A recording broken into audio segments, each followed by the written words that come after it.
So hello everyone, welcome back to my channel. This is Pratima. आज हम आपको बहुत सिंपल टॉपिक पढ़ाने जा रहे हैं। उस सिंपल टॉपिक का नाम है इज एम आर। ये भी आपका सिंपल प्रेजेंट टेंस है और यस या ईएस भी सिंपल प्रेजेंट टेंस है। दोनों में अंतर क्या है, हम उसी अंतर की बात करने जा रहे हैं कि इज एम आर ये भी है, सिंपल प्रेजेंट ए भी है, सिंपल प्रेजेंट ए। तो दोनों में अंतर क्या है, देखिए सिंपल सा अंतर है। यहाँ पे सिंपल प्रेजेंट में अगर प्रेजेंट इंडेफिनिट में ये भी आता है तो यहाँ जो है इज एम आर के साथ एडजेक्टिव और नाउन जब दिया रहता है तो ये जो है स्टेट स्थिति को बताता है, आइडेंटिटी पहचान को बताता है, कंडीशन प्रोफेशन आपकी स्थिति, प्रोफेशन कौन सा व्यवसाय करते हैं उसी की बात करता है।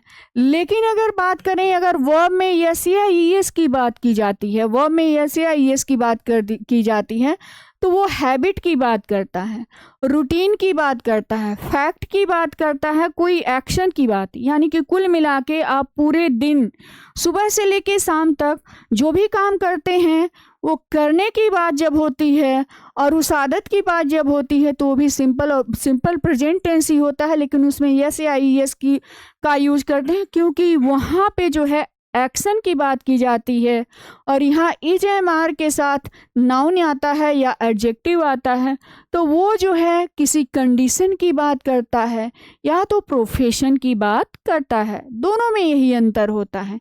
जैसे आई एम हंग्री, मैं भूखा हूँ। आई एम ए टीचर, मैं टीचर हूँ। शी इज पोलाइट, वह पोलाइट है, काफी विनम्र है। ही इज ए ड्राइवर, वह ड्राइवर है। तो क्या है, उसके किसी न किसी position, profession, condition. She is famous, वह फेमस है। ही इज ए राइटर, वह राइटर है।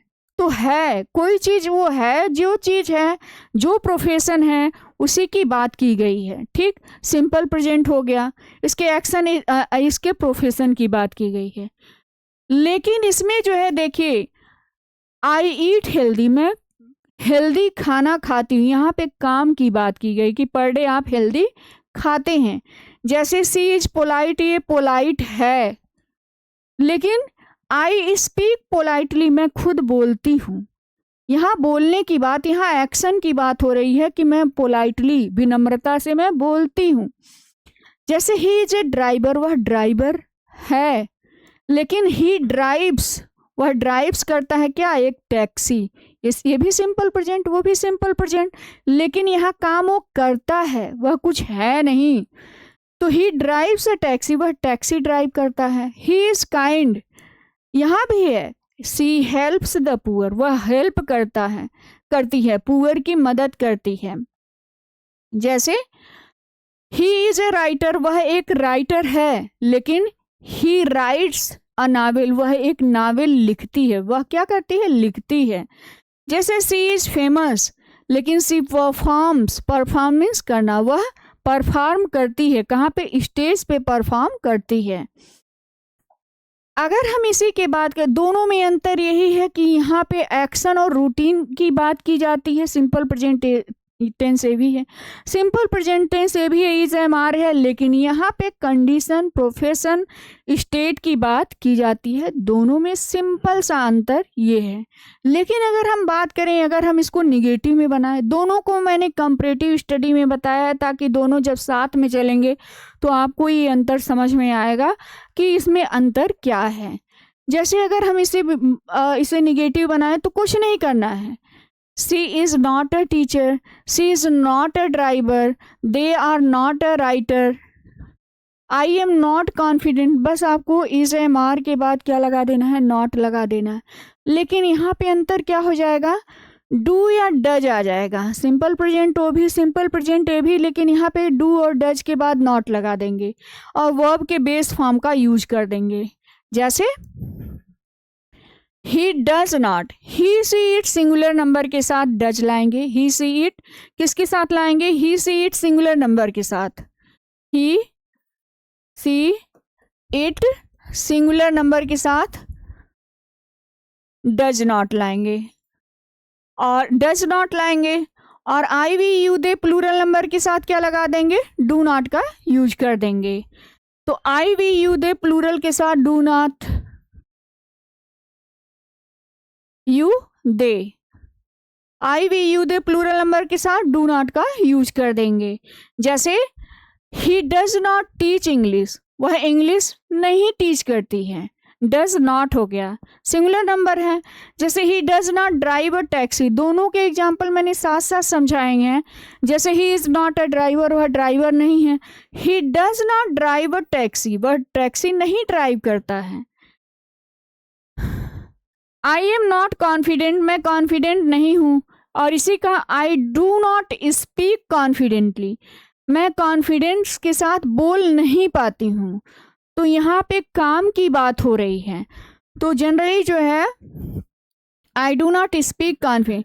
जैसे दे आर नॉट सपोर्टिव, वे सपोर्टिव नहीं हैं, लेकिन they do not encourage, encourage means प्रोत्साहित करना, वे इनकरेज नहीं करते हैं, वो प्रोत्साहित नहीं करते हैं।